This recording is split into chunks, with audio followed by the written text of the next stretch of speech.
So what's up guys for today's video. So ako nga pala si Will. Panibagong araw, panibagong pagsubok na naman. So ito nga pala kami at tutungayan namin at sasamahan namin ulit si Lolo.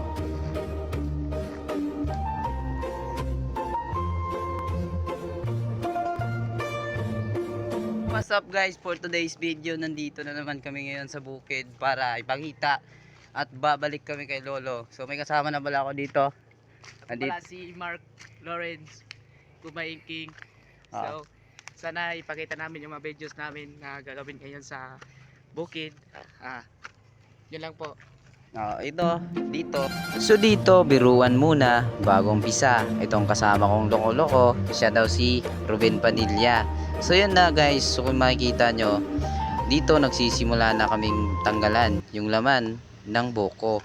So yan, dito nakikita nyo naman sobrang daming natanggalin. Kasi kagahapon, di ako nakabalik dahil umulan. So kanina lang kami nakabalik at tulungan siya ulit para matapos ang aming gagawin. So dito si Mark, yung tinatanggalan niya na yung balat ng nyog kasi sa taas na yan, kasi katatapos lang namin sa baba at yan na yan, patapos na ang gagawin sa taas.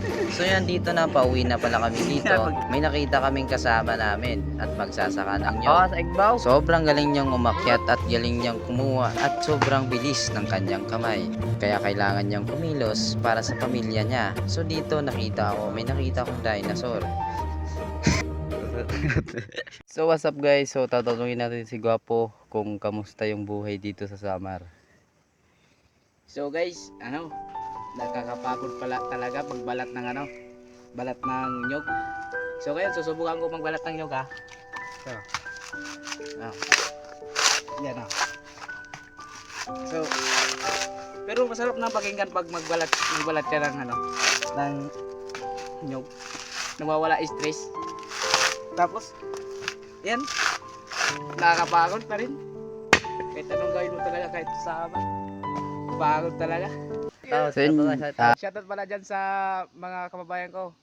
Sila, yung ate ko, si J-Joy, Isel, at saka si Arel.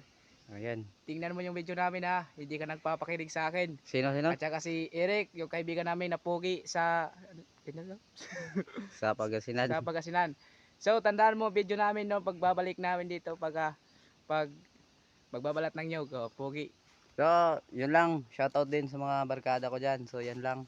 Tsaka yung mga mahal ko sa buhay, I love you. Shoutout pala sa pabahay doon ng mga kaibigan ko, shoutout pala. At sana share yung mga page namin at followers.